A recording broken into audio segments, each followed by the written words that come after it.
Good evening, good evening, good evening. You're locked into another episode of the Red Sea podcast. I am here, your host with the most, Tiago's father 89, and we are back after an international break. Thank fuck for that. I had enough of watching England play Albania, Macedonia, whoever else, these farmers, part-time electricians, politicians, and whatever else you want to call them. But we're back to the nitty-gritty, the real big business.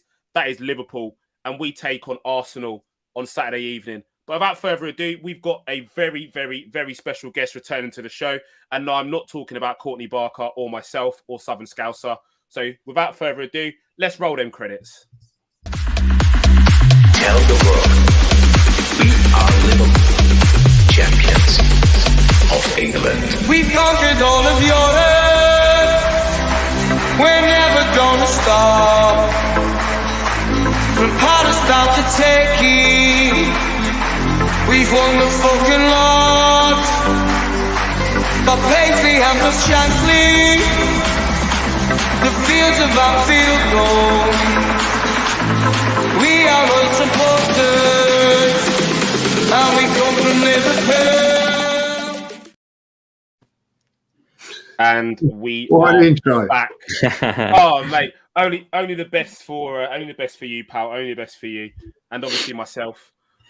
We are back, and it's, as I said, it's just been another international break. But thank fuck there is not another one until March. Long may it continue, because international breaks, especially when we go and play against plumbers, gas fitters, electricians, politicians, the world's 10-0. the world's part-timers, and then the whole papers go, what a fantastic display by England. It's been absolutely amazing, when realistically, my grandmother could park these players off. But we're back to the nitty-gritty. We're here once again, Red Sea Podcast, Fab 4, SS. How you doing, mate? I'm good, mate. It's been a while, isn't it? It feels like forever that we've done a video. And it was I know. It was a bit of a down one on the last one, but lost to another London club, didn't we? Which was a bit unexpected and a bit disappointing. So I'm hoping we put it right against the red side of the north. Yeah, apparently they're the best team in London at the moment, but I'm sure Lee's going to have something different to say about that. And also, mate, I've missed you. I feel like my ribs been ripped out because you don't know how to look after a mobile phone. But we won't get into that. Yeah, Courtney B, you're very silent down there. How are you, my love? Yeah, I'm good. I'm a lot better now that the international break is done. I hate it. It's literally a bag of wank. It's literally the worst thing ever. I hate it. I hate international break. And I hate what it brings. I know, it's terrible. Because all that happens is the papers get super excited. Harry Kane decides, do you know what? I hate Daniel Levy. It's evident. And what I'm going to do is absolutely decide to park off an Albanian side or whoever else we want to. And what I may do, if I'm feeling super energetic, is sign a plumber's shirt and give it to him. But never mind. But, guys, we are here, as I said, on official business. And we have the very own Arsenal Fan TV lead judges returning back to the show. How are you, pal? You okay? Yeah, all good. Thanks for having us back on. Looking forward to it, looking forward to it. Yeah, no, when SS said we were getting you back on, I was like, don't invite him back. He's always late. But never mind. You're here tonight. Technical issues. Basically, what Lee's saying is he doesn't know how to operate a computer, but we'll move on. Right. Yeah, good to see you, mate. It is good to have you back. It really is. Guys, like, as you can tell, I'm in a really good mood because, as I said, I have missed being on the Red Sea podcast. And as I said, international breaks are just shite. But let's get into the nitty-gritty. Liverpool versus Arsenal. And SS, roll with that recent head-to-head for the viewers for me, please. Yeah, so actually had the better of it for once in a head-to-head. Looking back on last season, we didn't beat many teams twice, but Arsenal were one of the ones that we did. So all the way back, if you cast your minds to September 2020, very long time ago, it seems. It feels like a lot's happened since then. But yeah, we won comfortably. We went 1-0 down. Lacazette getting a goal pretty quickly, but Mane and Robertson turned that round within the first half, and Jota added a third about 2 minutes from the end. So a 3-1 win at Anfield last season. And this fixture with 98 goals scored in meetings at Anfield is the highest scoring fixture at any venue in the Premier League. So will we see that kind of goal record continue on Saturday? Hopefully we will. In terms of the last game we played in the league, it was obviously at the Emirates. That was in April, so not quite as long ago. And that was a 3-0 victory with Jota, Salah and Jota again, all in the second half, which was Liverpool's biggest win at Arsenal pretty much ever, apart from a 5-0 win in 1893, if you want to get into the technical terms. But yeah, not normally and historically a place we go to with much success. But yeah, really nice victory there last time. But obviously back at Anfield tomorrow, so hopefully we'll see the more goals continue. And realistically, Liverpool this season have been scoring lots and letting in lots. So I think we'll probably see more of the same. I hope so. Look, Lee, I'll come to you. I mean, that head-to-head is absolutely phenomenal. The highest scoring game in Premier League history, Liverpool versus Arsenal. I can remember Arshavin doing the whole all of that bollocks. I can remember Robbie Keane scoring an absolutely sensational over the head where the balls come over his head and he scored a volley. That was probably the best moment he had in Liverpool shirt because his Liverpool career was very, very short. But I can also remember a certain fresh from Southampton Sadio Mane tearing Arsenal a new one at the Emirates. I've got a secret to share. I was actually at the Emirates that day when Liverpool won, and I was actually sat in the Arsenal end, and I had to try my hardest. I even sat on my hands not to celebrate when we were just destroying you. And after that, it was a very toxic environment because I even remember supporters throwing season tickets onto the pitch. It was that bad. So there's been some really, really good moments if you are a Liverpool fan against Arsenal. But I'm sure Lee's going to share some of the great moments that Arsenal have had against Liverpool. Yeah, we've had some good. Not in recently. We haven't obviously, but we've had some good results up there. Listen, Anfield's one of the most iconic grounds that you can go to. It's a great place to go and watch football with the atmosphere and everything about it. And I never knew that about that was the highest scoring game. But I suppose when you think about it, we had a few. We had a few ironings up at Anfield, I remember Peter Crouch scoring that. Peter Crouch scoring an hat-trick against us. You know what I mean? I couldn't take Robbie Fowler getting a hat-trick against us because he was quality, but Peter Crouch, you know what I mean? So, but yeah, some really good games. Even last season in the League Cup, that's 5-4. You know what I mean? Yeah. So, some really good games. I'm hoping it won't be as like that this game. Hopefully we'll be a lot better defensively. Yeah, I mean, Arsenal's defensive form is something that has improved recently. And again, before we head into the next topic, because it does lead us nicely on, I mean, Courtney, surely, with the amount of goals which Liverpool are scoring this season, surely, at Anfield as well, like Lee said, an iconic stadium where ultimately Liverpool will only be rampant after a boring international break. Surely we're going to tear Arsenal apart. I mean, I hope so. That means we're fucking better. That's what that means. Yeah, we have to. I'm going to be fuming if not. But yeah, I think Anfield is the place where a lot of teams are they shit the pants when they've got to go there, just because the fans, the atmosphere, it's just different. Even world-class managers turn around and say about the atmosphere at Liverpool. When you watch it on the TV, you can hear it. You can hear the fans singing. Whereas, no offence, but you watch an Arsenal game, it's not the same. Oh, that's been low now, Bell. Listen, Arsenal's atmosphere at the moment as games has been fantastic. It's been really, really up there, So there's been a bit of a change.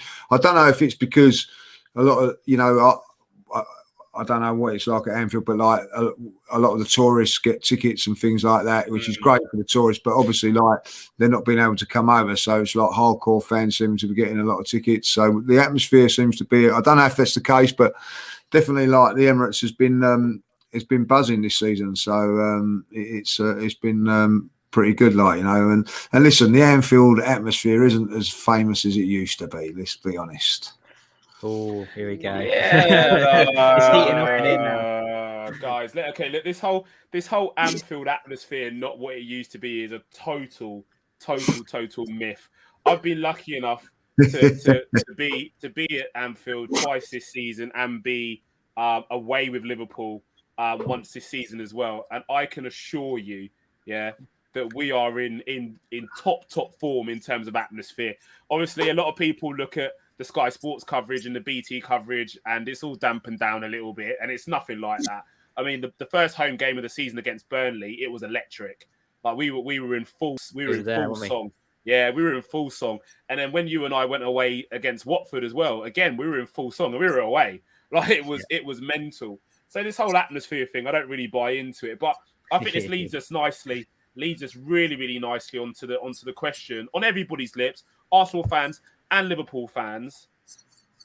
Is it still Arteta out? I mean, it seems like Arsenal have been resurgent in the last sort of 10 games. It's 10 games unbeaten. They're on a bit of a streak at the moment, which is good. And when Arteta went to Arsenal, I was like, right, they've got a real one here. They've gone with a slightly younger manager, a manager of decent pedigree. He's done his kind of learning and tutelage and pupillage under probably one of the greatest managers in the modern era of football in Pep Guardiola.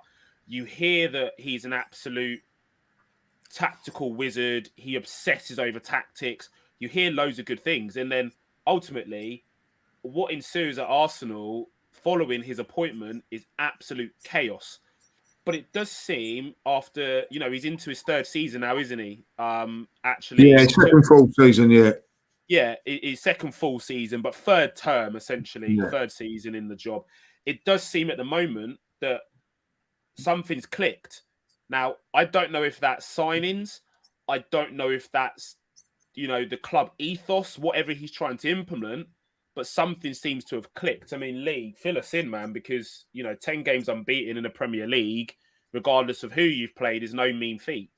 No, it is, and it should be applauded. Like, first and foremost, Mikel Arteta is a very, very lucky manager. I think he could have been sacked last season in an awful run. This time last season, we was on an awful run. Like, if you remember, we was in a relegation battle when we played Chelsea, and we give them a good hiding, which was lovely, and it sort of clicked on a little bit from there.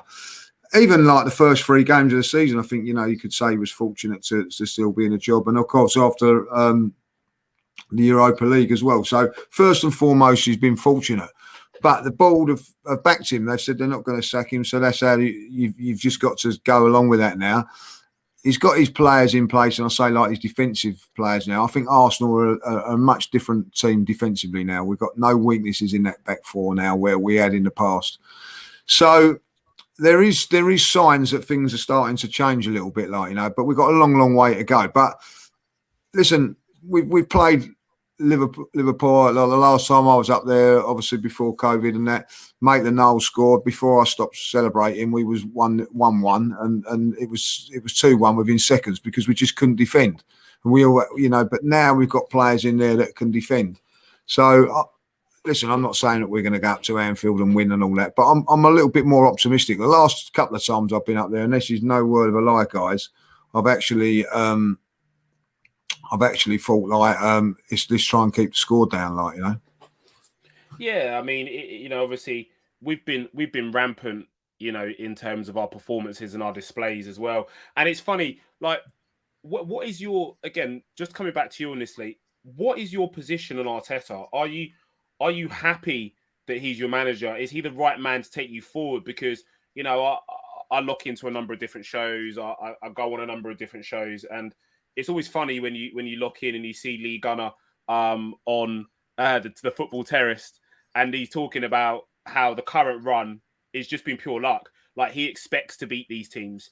Is the expectation there from Arsenal fans to walk into these fixtures and in the current 10 that you've played, sweep those sides away? Because from a Liverpool fan perspective, and looking at where Arsenal have been recently and prior to that, I think you've played well. I think you've played well in order to beat these sides. The Premier League is the hardest league in world football. Let's be very, very clear. Anyone can get it at any time. So I think that, and again, I've got a lot of respect for Lee. I've been on a couple of shows with him, really, really like him. But for him to go on the Football Terrace and say that he expects Arsenal to beat these sides, especially where Arsenal are at currently in their current guys and in their current development, I think is a bit of a disrespect to the work that Mikel Arteta has done so far. Yeah, Lee's got extreme views, and sometimes I do agree with him sometimes, but you have to look at it in the context of what it is. Like, let's be honest, Leicester away is not a gimme. I don't care what anybody says. You know what I mean? Like Liverpool will turn around and say that's not a gimme. You would turn around I bet my bet went out the window because I had Liverpool to beat West Ham last time around, and they didn't.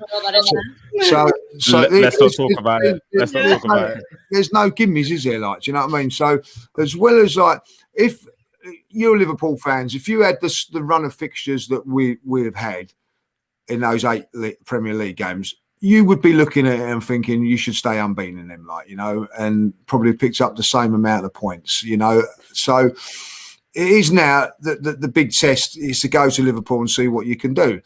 But ultimately, you can only beat what's in front of you. And I think that, when you get on an 8-game unbeaten run, it's got to be respected, because there are times when things don't go right for you in a game.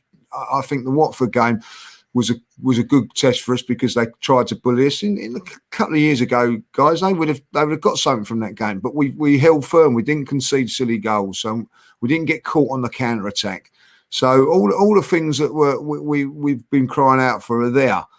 Defensively, we are a lot more solid, And I get what people say, but if with me and personally with Mikel, he's got to do a lot more than the 8 games to convince me that he's the right man for the job. Because I don't think a club like Arsenal should be having an inexperienced manager learning on the job. But that's what we've got, and he is learning on the job. And I tell you what, from his point of view, he has started to learn because we was playing Crystal Palace, we went 1-0 up, and he went very, very cautious, very, very negative. And we was in a little bit. Since that game, he's decided to be a bit more adventurous, a little bit more attack-minded and all that. And when we went 1-0 up against Aston Villa, we didn't drop back and defend it. We went again and we went again. There's been a different sort of Arsenal, I think, in the last couple of games. Listen, on our day, we can beat anybody. You know what I mean? It was as we've proved in the past. We've beaten Man City, we've beaten Chelsea to get to win the FA Cup. One-off games we can do, but you've got to do that over a consistent level. And I haven't seen that enough yet from Mikel to turn around and say, right, okay, what can go on? Now, I look at this game and I think it's a free shot for us. Let's see what happens. If we go there, if we lose, then what I'm going to see is we've got some difficult games after Liverpool as well. How are we going to react from that? How are we going to go from there? If we win this game, how are we going to react? Because, I've seen like Aston Villa, for instance, go and beat Man United and then they've not won since. I remember going to Old Trafford last season, winning, beating Man United, and then not winning for 7 games after that, or not even losing 6 out of 7 games and drawing 1. So whatever way it is, you've got to be looking what's going to come after this game. And so, listen, am I happy with Mikel Arteta at the moment? Yes, because you know what, he's winning games of football. That's what it's all about. As long as he's winning games of football, then you're going to be happy, and that's how it is. Listen, you've got no right to go to Liverpool. I don't care if you're Manchester City, Chelsea, and whatever. Like, if you go to Liverpool, you ain't got no right to go there and win.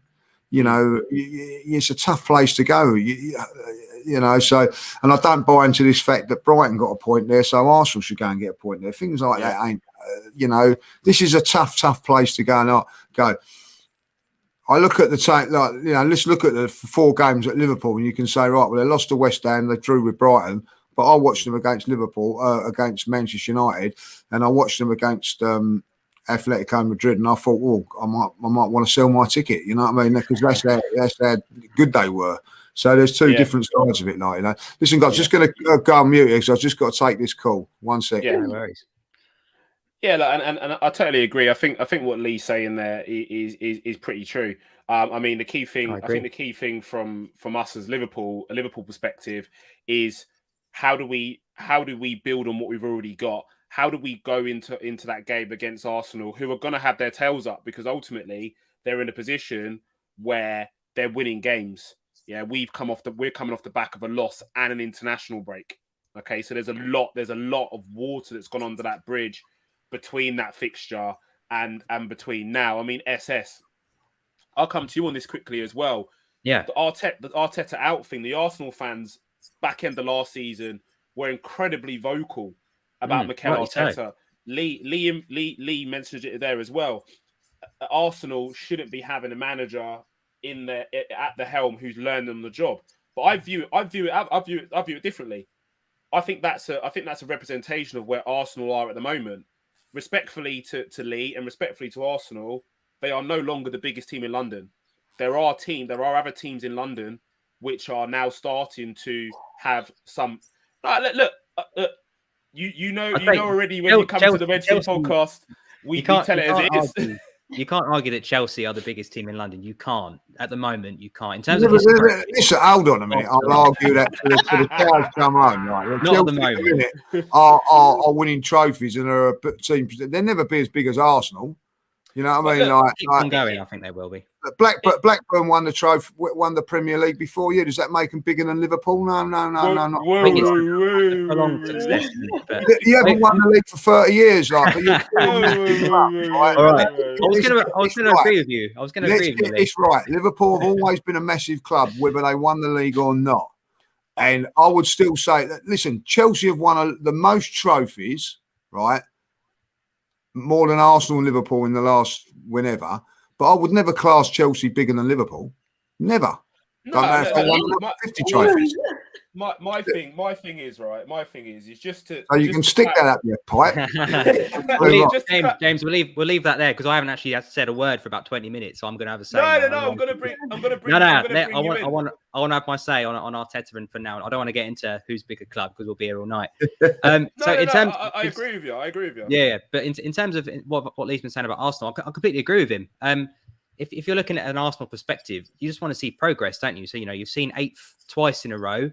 This season, you want to see a top 6 minimum. I would suggest, and you're right. You look at the Liverpool game, and I think it is a free hit for Arsenal. You look at the 3 fixtures of Leicester, Watford, and Liverpool, and you think, if we was to get 5 points out of that as an Arsenal fan, that would be good. That's kind of top 6 form, and like Lee said, that they've already got 6 points, so whatever they get against Liverpool away, you're not really going to be judged on that one. Like we said. It's in the league. It's about consistency, and you have to beat the likes of Burnley, of Watford, of Leeds, Newcastle, all these teams week in, week out. If you're winning these games, that's how you come in the top 6. There's no point beating Spurs and losing to Burnley, and Liverpool have done similar things. We beat Man United 5-0, and then we've dropped points against Brighton, and we've lost to West Ham, and it feels like we've undone some good work. So it's all about consistency and getting results. And, you look at Arsenal's past results. Obviously, they had a terrible start. They, lost 3 out of 3. But, yeah, they beat Norwich, they beat Burnley. The North London derby, yes, they beat Spurs, who were in a bit of a mess at the time. Draw with Brighton, draw with Palace, not the end of the world. Beat a Villa in free fall. Beat Leicester away, which was a great result, and just sneaked one against Watford. So I look at it very similarly to what Man United did. They were on a very similar run. And then they came up against Liverpool, and they came up against Man City. And they kind of got put back in their place again. So I think, as Lee has correctly said, I was really enjoying listening to him. This is the real test to see, is this run that they're on sustained form?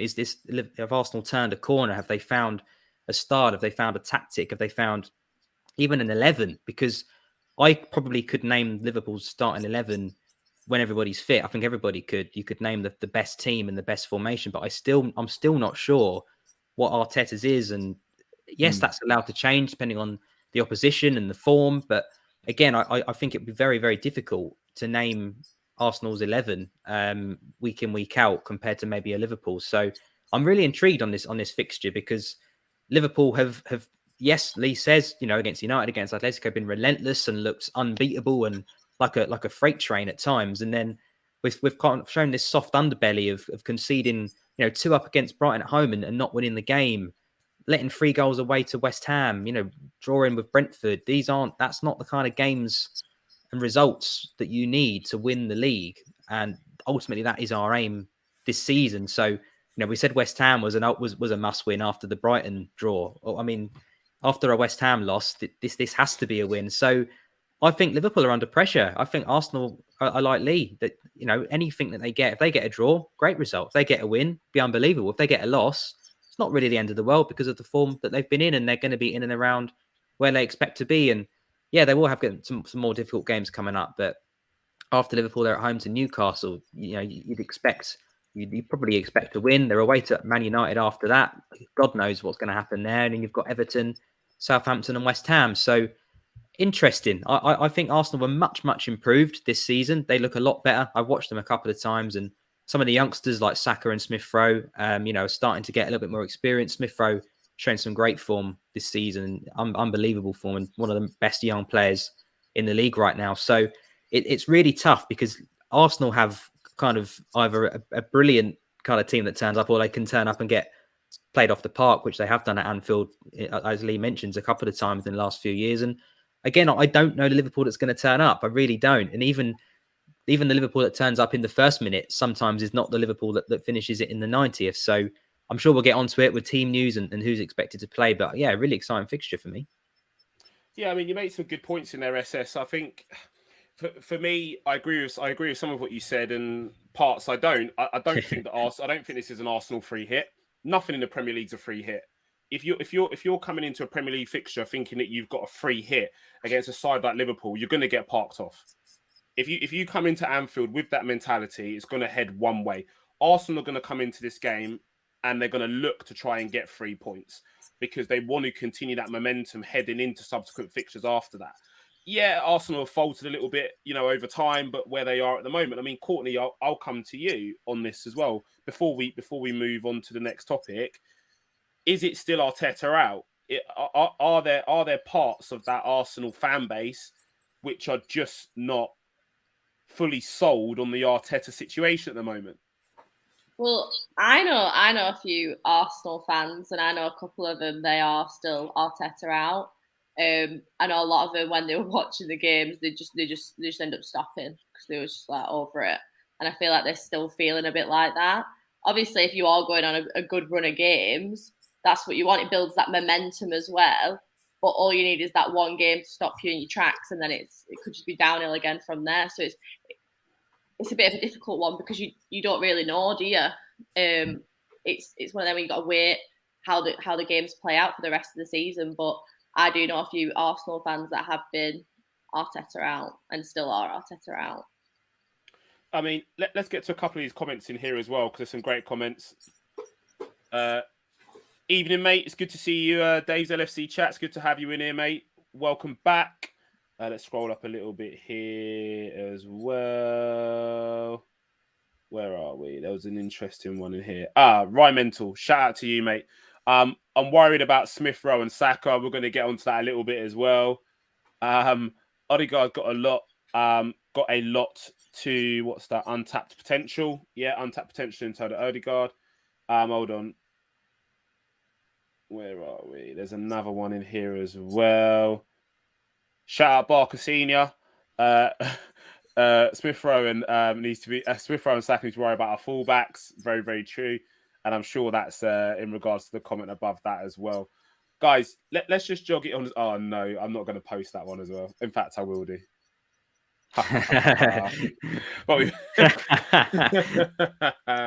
let's not get into that for another time. That is one for another day. Look, there's been a lot of talk about a certain Arsenal player at the moment, and I have to say, quite frankly, I am sick of it.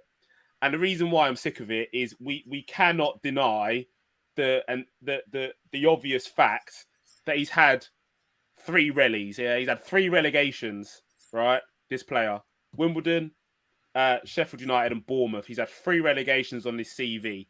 Now, I'm not saying that a leopard can't change his spots, and I'm not saying that a young goalkeeper cannot start to perform when they go to a top side. But, yeah, we can't get carried away. I'm seeing get rid of Pickford and put him in for England, and I'm seeing his distribution's unbelievable. I'm reading the next David Seaman, and I'm sitting here thinking to myself, oh my sweet Lord, we need to relax. Aaron Ramsdale. Now, Lee, I'm sure you'd be lying if you said that this was the move that you expected Arsenal to make in terms of the goalkeeping department. I keep a close eye on goalkeepers because, having played the position myself, I enjoy goalkeeping. I think it's an art form. Yeah. I think Arsenal made a huge error when they let Martinez go. That was a huge error because he was better than Leno, but Leno seemed to kept the number one shirt. And I feel that Arsenal have gone back into the market to rectify that situation, but no one ever thought that they would go for Aaron Ramsdale. And it does seem like a situation or a decision which is being vindicated because his current form and that save that he made was absolutely sensational. I've watched it back a number of times and it looks and gets better and better and better. But our Arsenal fans, our England fans, our Premier League fans of the Premier League, are we all getting caught away and caught in this hysteria that Aaron Ramsdale is all of a sudden a changed man because he has had 3 relegations on his CV? You cannot be a top-class goalkeeper and have 3 relegations on your CV, conceding, the most goals in the league in the process. It just doesn't correlate to me. Like, where are you at with this? Well, I can see what you're saying, but it ain't all down to him, is it? You know what I mean? You've got to have a good defence in front of you and things like that. And listen, over those last couple of seasons, he's been busy. So he's been working on his technique and everything like that, So, listen, I was shocked by the I suppose, the fee more than anything else, and watched him a few times. I remember when he first got into the Bournemouth team, I thought, he's a very, very good young goalkeeper, but I did watch him at Sheffield United and I thought, well, I'm not so sure, but he's come in at Arsenal and he has been sensational. And what the greatest thing about it, forget about his goals, score, saves and everything like that, is that I like the way that he makes players accountable for mistakes or goals and all that. And I say this, nothing against Leno or whatever. Leno's not a talker. We can see goals and it was just, shrug of the shoulders, let's get back and get on with the game. There's accountability now.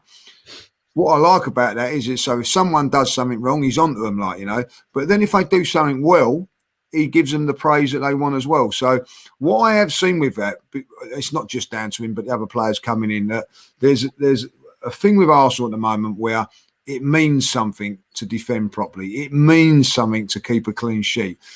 And I like that. Defenders wanting to defend. I think we've done it so times in the past when we've actually converted midfield players into fullbacks, central midfield players into centre halves, and they don't really want to defend. But these guys, to me, look like they really want to defend. And I think that's what you need. And listen, I'll go back to 4 years ago with Liverpool. I always said Liverpool needed a central defender and a goalkeeper, and then there'd be a decent, a side that would go on and challenge. So I said that when I see them, they were, what they went and done is they sold Coutinho and they went out and bought Van Dijk and the goalkeeper, and the rest is history. Arsenal have not, I'm not saying Ramsdale and Ben White are in that sort of league at this moment in time, but they're young players that are coming through. Well, what we've done is we've improved those areas. We've improved on those areas. You know what I mean? Like the defensive partnership is as good as anything what I've seen for a very, very long while. Gabriel is a top-class defender, 24 years of age, potentially going to be one of the best central defenders if he carries on the way he's going at the moment. So, and Ramsdale has just gone in there, and I think his character and everything else has blown away everybody at this moment in time. Forget about the saves and all that, And I think with us at this moment in time, I've been I'll tell you, I've watched Liverpool a few times. I was a little bit jealous, when you see Klopp come out and engage with the fans and things like that, and you felt that there was a relationship between players and fans. We haven't had that. All of a sudden, this season, we've got Ramsdale that's engaged with the fans, and we've got a bit back from that, other players as well, and that's something that was been lacking at Arsenal, and I think the manager has something to do with that, some point of view. I remember, I think you had a poor draw against somebody, and Jurgen Klopp went about and got everybody going and all that, and I think to yourself, that's something that you want from your manager, do you know what I mean? Now, in the past, guys, and this is true, it was like they were being forced when Ozil was there and players like that, forced to go and thank the fans after the game. Do you know what I mean? But now they're throwing their shirts in, they're doing all that sort of stuff. It's great that we've sort of got that little bit of energy and a little bit of fans' favourites now come back into it, and Ramsdale's been really, really like one of the big things for that. Like, forget about his goal scoring and goal saving and everything there. I will say this: his distribution has impressed me. I've been quite shocked by it. It has been good, but like everything, you need a little bit of luck. He made a massive mistake at Watford, and really, like, they should have scored from it as an open goal, and he missed. So every mistake we was doing at one side, we was getting punished for. So there's a little bit of luck involved as well, and hopefully, like, we can go on and all that at this moment in time. The good thing about it, from my point of view, is Ramsdale. I think he's 23.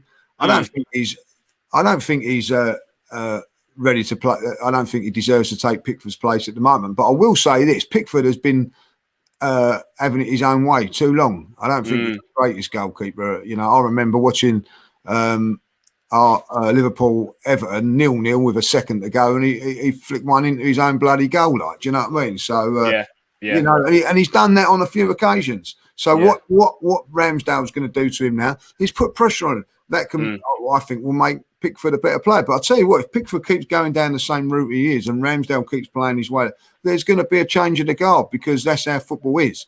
But that's up to now. Pickford's got to raise his game. Whether he will or whether he don't, that's up to him. But for me, Ramsdale's doing well at this moment in time, and hopefully, long may it continue. Yeah, I think there's a lot to be said. I think he's playing without fear, and playing without fear is a phenomenal thing. And also in terms of camaraderie and the supporters and the connection with the fans, winning is an amazing tonic.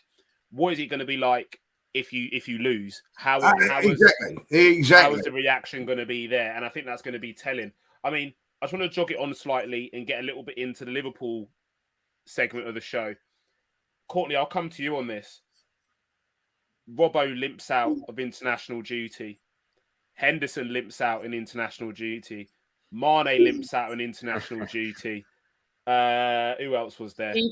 Any more? Oh, I think Jones is still out as well. Origi limps out international duty. It's either one or two things. We are incredibly unlucky with fucking injuries, and we are just a magnet for injuries. Or Klopp has said to the boys, listen, lads, I don't like internationals as much as you don't like internationals. So what you're going to do is you're going to fake an injury. So you don't have to play as many minutes, or you can come home early. I am hoping it's the latter. I'm hoping that Jurgen Klopp has turned around and said, you don't have to play these minutes, just fake a couple of injuries. We've seen that Mane's back in training and he looks lively. We've seen Hendo, his first day back, done some jogging, some light sprints and so on and so forth, and is now back in training. So maybe it was a Klopp masterstroke to have these boys back ready to rock and roll for this Arsenal game. But we talk about being able to pick and know who the starting 11 is. I couldn't freaking tell you right now who our starting 11 is. And, Courtney, what's your thoughts? I mean, you can't pick it if you don't know who's fit. I think a lot of it, if you know the players are fit, you can pick it quite easily. But at the minute, especially in the midfield, I think that's where all the doubt is at the minute over who's going to be playing. Obviously, you know that Fab's going to be in there, Thiago's going to be in there. But is it going to be the Ox? Is it going to be Hendo? Is it going to be fit? That's the question mark that's there. I can pretty much pick the rest of the team, I think, that's going to play on Saturday. I'm hoping to see Tsimikas in there, even though apparently Robbo is supposed to be all right. He's a bit touch and go. I do think that Klopp will just rest him just to be on the safe side. And I think that's the better option as well, to be honest with you, because he's not on form at the minute. And I hate saying it, but he's not. But I think that you can pick majority of the team, but at the moment with all these injuries, it's just shocking. And I don't think it's a Klopp masterclass. I think it's just shit luck. It's just shit luck. Look, I'm a bit more optimistic than you. SS, I'll come to you on this one. And I think, look, mate. I made an admission on Twitter the other day. Yeah, I made a big admission on Twitter the other day. And those of you that were on Twitter this ungodly hour when I posted this on Twitter, the news broke that Barcelona could potentially be tempted to sell Frankie de Jong. And my tweet was, And the news has recently broke that Barcelona are interested in bringing Thiago back to the Camp Nou. My tweet was Thiago plus cash for Frankie de Jong because I'm now getting to the point with the whole Thiago thing, fit or not fit. Finally, you never know. No, do you know what? There's no doubt in his ability. His ability is unbelievable. But fit or not fit, at the moment, Ox is getting games over him. Milner's been getting games over him. Even Naby has been getting games over him. Fit or not fit, I don't know what the man has got to do to get a game. Now, playing against Arsenal, this game for me, personally, would be teed up to play Thiago in. I don't see their midfield or Arsenal's midfield being strong enough to overpower us with the ball. I think we're going to have a lot of ball. And if we're going to have a lot of ball, you need a technician who's going to be able to unlock teams and actually pass teams to death. And Thiago does that. But am I confident that he's actually going to get a fucking game this weekend? I couldn't tell you. So SS, like, be kind, but I'm going to give you free reign to run at my son this evening. So be fucking kind. Well, welcome to the Thiago party 6 months after I started it. But no, if he doesn't play this weekend after an international break that he didn't even make the Spain squad for, then he might as well finish and go back to Barcelona. Let's be fair. So I agree with Courtney. I think Fabinho and Thiago start. I think the last midfield position is hard. If Henderson is fit and available, he starts. Simple as that. Massive Premier League game against Arsenal, one of the most informed teams in the league. He has to play.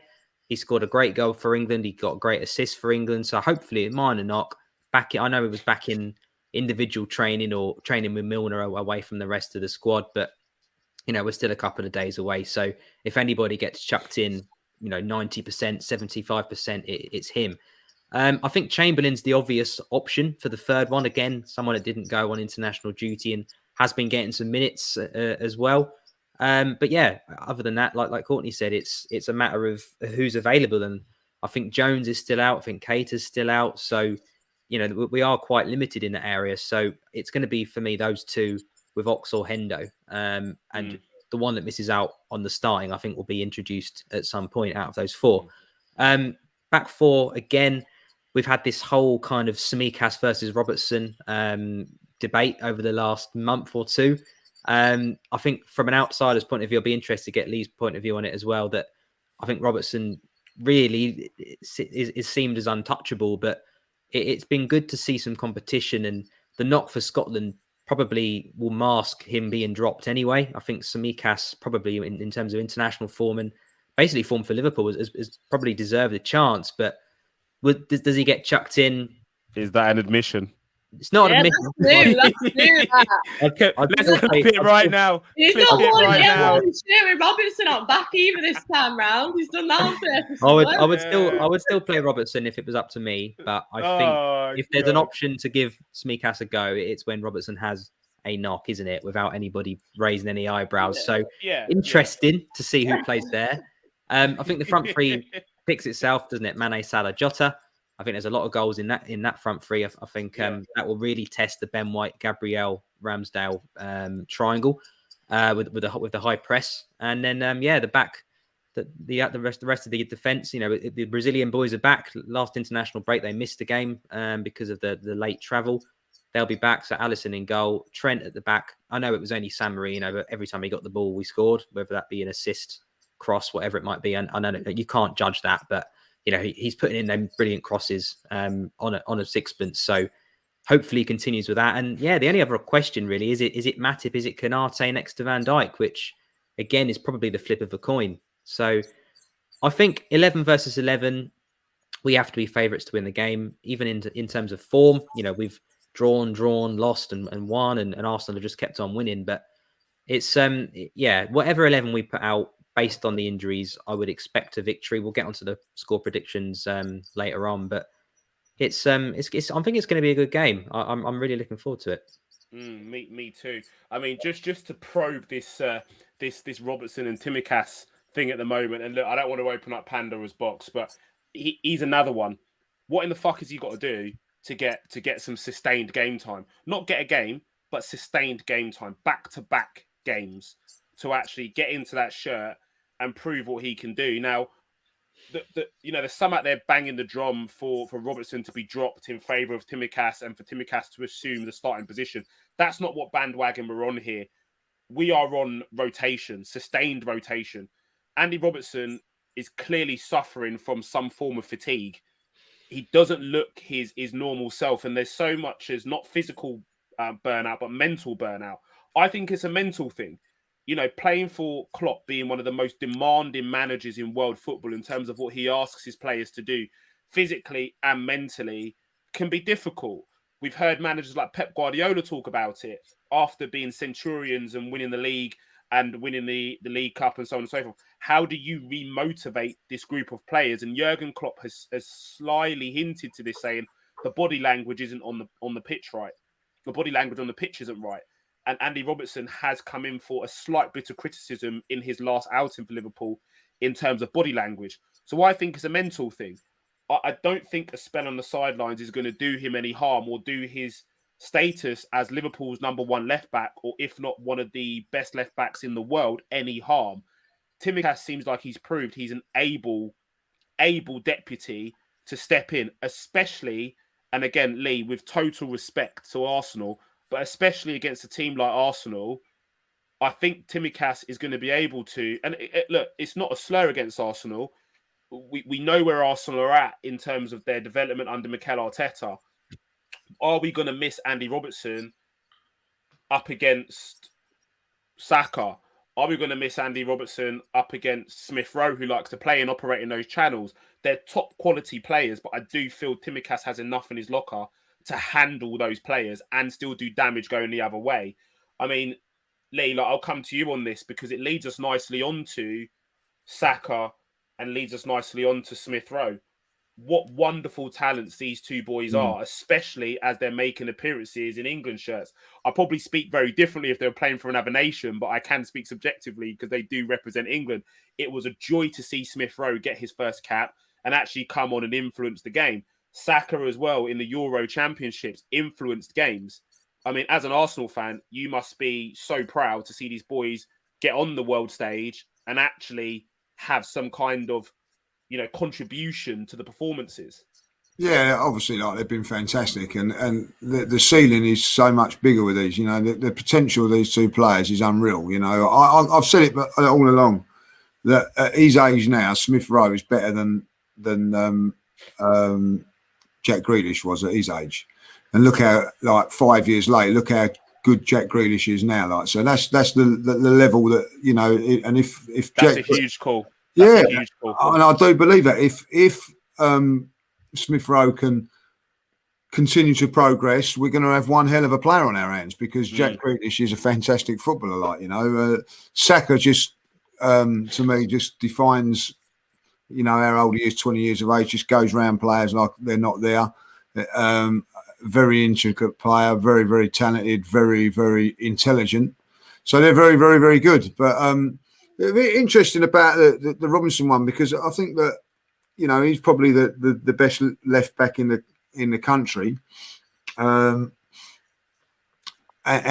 Tierney probably was the second, and both of them have dropped their levels a little bit. Do you know what I mean? Tierney wasn't the same player, hasn't been the same player this season. And you look at Shaw was probably the best England player in the Euros at left back. Has been poor this season, so I don't know if it's a Euro hangover or something that's gone on. I don't know, but a year ago, no one would be talking about leaving Robinson out of the team. That's, so either this fella you've got now is this good, or there has been a big drop in Robinson's performances. So it'd be interesting to see he goes there, and if he has picked up, he did pick up a little knock, so it'd be interesting to see what happens. But listen, I think he's a wonderful player, Robinson, up and down, the energy levels and things like that. I hope that he does play because if he does bomb on, maybe that, and I do think this is if Arsenal are to get anything, that is where we're getting behind, with the likes of Saka and Smith Rowe, bombing on with those two there. Try and get Van Dijk, who is still a class player, but he's not the 100% Van Dijk of at the moment. You know what I mean? Get him out on the wide areas like Bowen did, and maybe attack him a little bit. That's where we can get something, But because in the past, I'll be really honest with you that I think Liverpool bombed on their fullbacks and had the Van Dijk, whether he was up against two defenders or one defender, could handle it, and really like no problems. Courtney's getting ready. Courtney's getting ready. And I'll say this now. I was talking to a Liverpool fan earlier on. I think probably and you'll probably agree with me as well, that Van Dijk is probably 80% fit to what he was. 80% playing at 80%, but 80% still puts him the best central defender in the league. You know what I mean? Like, so in the world, he's just come down. He's just come down to normality. You know, like with the rest of the central defenders now. Like, you know, so he's still godlike. Yeah. Oh yeah. Like, I told you she was getting ready. He's got 80%, and he's still the best central defender in the league. You can't give him no more praise than that. But I think that's where Arsenal could probably get something if we can get beyond the press, because those two guys, Smith Rowe is a fantastic runner of the ball, like, you know, from deep, and can nick a goal, and Saka can open up things like that. Listen, they're 20 and 21, and I'll be honest, they're our best two players. They are our best two players, you know. So it's interesting that. It is interesting that. So, you know, if we can get a 2-2 situation with them two involved, we might be able to get some. I'm not saying that we will. We might be able to get something. Not out of Van Dijk. Not out of Van Dijk. We shall see. Look, listen, Bowen did. Bowen got something out of him. No, it's interesting. It's interesting. I don't think he's as good as Smith Rowe. The reason why I say is, and Courtney, I'll bring you in on this as well, because it's teed up very nicely. And SS, I'll let you have a say on this also before we move to score predictions very, very shortly. There is something to suggest that Van Dijk's kind of coat of invincibility has been removed. I don't personally look at Van Dijk's performances and think that he's performing at any lesser standard. I just think that players are now looking at him going, oh, he's had this injury. He is human. Maybe I can get at him a little bit. Whereas before, it was like, shit, that's Virgil van Dijk. I'm not even going to fucking try it. It's still like that, though. When we played United, every time Rashford had the ball, he shit himself and passed it every time he came up against Van Dijk. He's still the same guy. He is still scary as fuck. Honestly, if you're running at him, you are going to shit yourself. It's standard. It's Virgil van Dijk.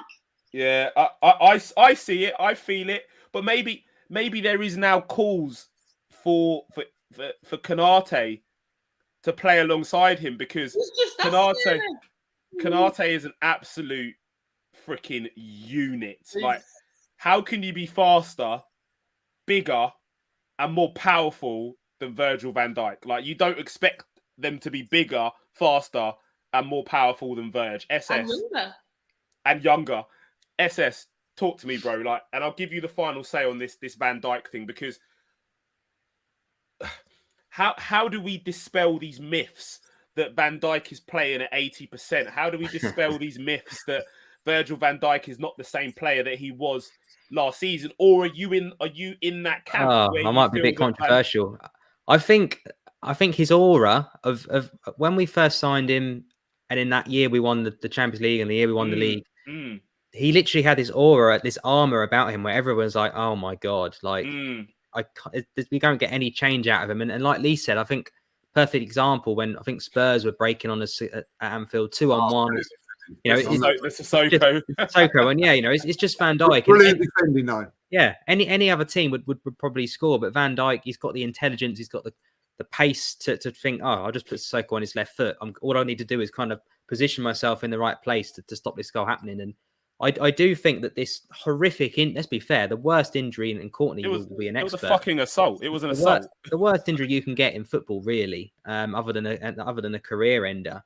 So it's only natural that he's going to come down from that invincibility. And I'll give him the highest praise that he's when he was in his best form, he's the best defender I have ever seen, and that's including your Nestas and your Maldinis and your Stams. Okay. In terms of 90-minute performances, the best defender I've ever seen in my life. He's not as good as he was right now. Anyone that says he is lying. He's got the potential to get there again, but he's not where he was 2 years ago. Let's be fair. So he's on his way back. He hasn't. He maybe lost half a yard of pace, I think it's fair to say. He's getting dribbled past or taken on a hell of a lot more than he was before. So whether that's because of fitness, natural, his natural ability hasn't changed, but, he's 2 years older than he was. He's had a horrible injury, and people are actually thinking, I might be able to take him on. And like Lee has said, the youngsters that haven't got any fear are going to go, let's have a go at him. Why not? Let's see where he is, because 2 years ago, you wouldn't go anywhere near him. You'd avoid him like the plague because you think, I'll go anywhere near this guy. He's taking the ball, or he's blocking me from the ball. He puts his body between the line. He runs you out. He tackles you. It makes it look so easy. So he is fantastic. And yeah, again, 80% Van Dijk is still probably in a world 11 at centre back next to someone else, but he is not the player he was yet. He hopefully will get back there, but he's not 100% Van Dijk. I would agree. So just to have the final say on this, I'm 1 foot in either camp. I'm going to sit on the fence with this because there's games where I've seen Verge play and I've gone, oh my God, he's an absolute colossus. He's back. And there's games when I've seen Verge play thinking, who is this fucking imposter? do you know what I mean? Who are you running around in a wig with a fucking ponytail? Like, who the fuck are you? Do you see what I'm saying? So there's times where you sit and you think to yourself, wow. And there's times where you sit and think to yourself, oh, wow. Do you know what I mean? So, look, here we go. Barker Senior.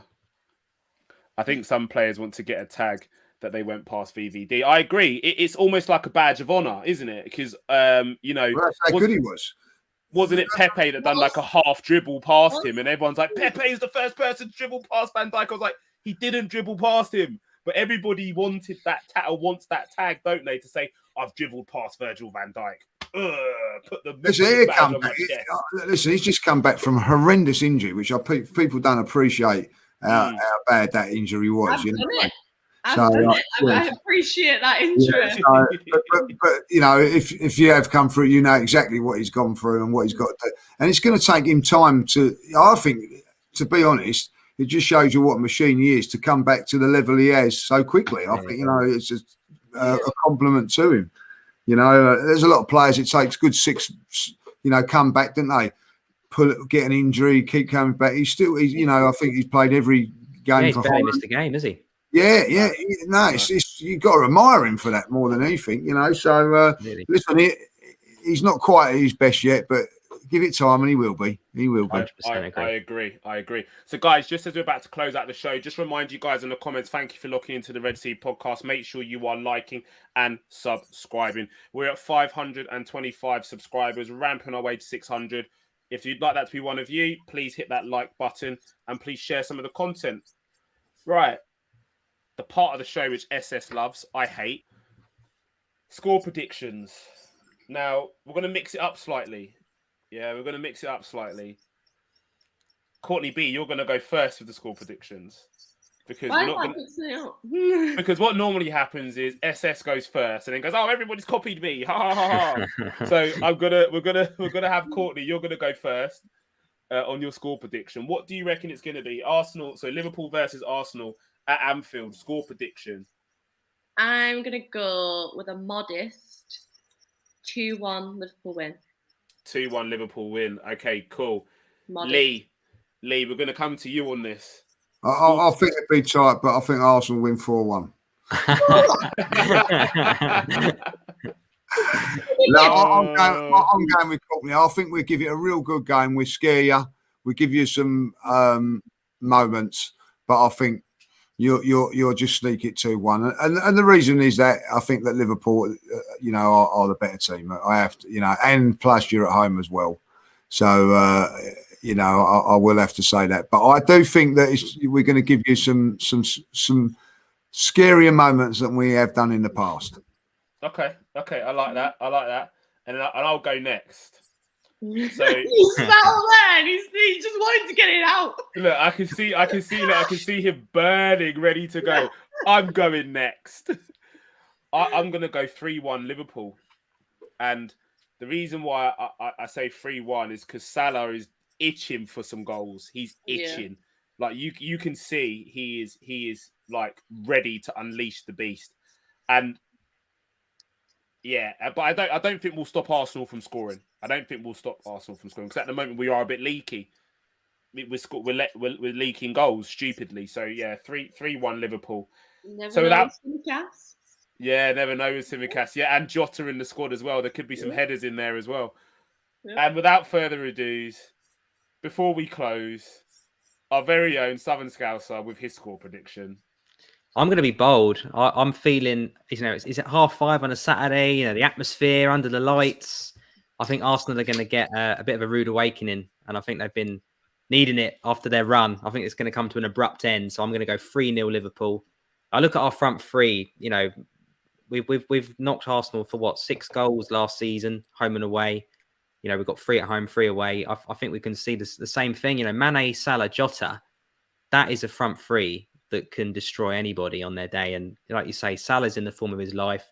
Mane loves a goal against Arsenal, and Diogo Jota loves a goal against Arsenal. All 3 of them have scored goals aplenty against Arsenal in Liverpool shirt. Fabinho's back in town. He's the guy that breaks it up. So if you've got to get past Fabinho to even get to Van Dijk, to even get to Alisson. So I honestly think that this game is one step too far for this Arsenal team. Their momentum is going to come to an abrupt halt, and we're going to come away 3-0 victors. SS is I like laying the down so confident, yes. some emphatic statements. Yes. Right, I've underappreciated us a few times. Courtney's been going 3-0, 4-0, and we did it. So we're due a return to form. Yeah. Before we lock it in, does anybody want to change their score predictions after SS's passionate speech? I will say this, and quite rightly, you said they all like to score against Arsenal. So did Jamie Vardy, and he got shut out. What I mean? This is a different Arsenal defence. This is a different Arsenal defence. It's a good test, isn't it? It's a good test for our defence. So that's one thing I am looking forward to. Bring it on. And let's see how good our defence is. Can hold it up against it. So I do think we're a different defence. So we shall see. We shall see. Well, I think Courtney's prediction was more and more realistic. Yeah, I just think I was being modest. That's modest for me. I almost went 4. If Ben White, I'll tell you what, if we actually do turn you over, I'm coming straight back on here Monday. You'll be more than welcome. If Ben White decides he wants to try and dribble out, then he's getting pressed. It's going to get done. He's going to He's going to get done. Because he's got to get past Mourinho, and then he's got to get past. Then he's got to get past Alisson, If he does all that and scores, I'll be on here Monday, Lee, listen, I've been clipped. It's been an absolute pleasure having you on again, mate, and you're always welcome back. No worries, I hope you enjoy. Can I just say one thing as well? Massive congrats on your own TV, Lee Judge's TV. Oh yeah, thank you very much. So, cheers. Yeah, mate. Yeah, it's going well, So really enjoy it. Very much, We have to have you on. You have to all come on one time. Listen, and vice versa. If we slap you for 4, we'll be on League. Come on, but we'll see, All right, guys. Listen, we're just going to close. Thank you to the guys for joining us in the comments as well. Much appreciated as always. Courtney, where can the viewers find you? So on Instagram it's Courtney LBarkerX, and on Twitter it's CourtneyB_XXX. Good. Southern Scouser, talk to the viewers. Where can they find you, mate?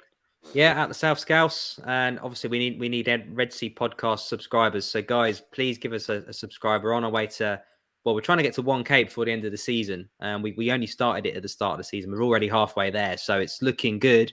So if you've not subscribed yet, give us a subscribe because, we're the fastest growing Liverpool channel. Yeah. And guys, obviously, you know where I'm at. Tiago's father 89. I'm here all day long. Get your tweets in, get your DMs in. We're also looking for guys to come on the show and guest as well. We're looking for moderators. If you want to get involved, get involved. And again, once again, big thank you to Lee Judges. He's got some real good stuff going on at Lee Judges TV as well. So make sure you head over there. Some really good Arsenal content, some really good neutral content on that platform as well. So make sure you're locking in. And as I said, if we do slap Arsenal for 3, for 4, for 5, I will be knocking the door to make an appearance on Lee Judge's TV. All right, guys, thank you for joining us. See. Yeah, we shall see. Thank you for joining us on the Red Sea podcast. I've been your host, Thiago's 589. We're over and we're out.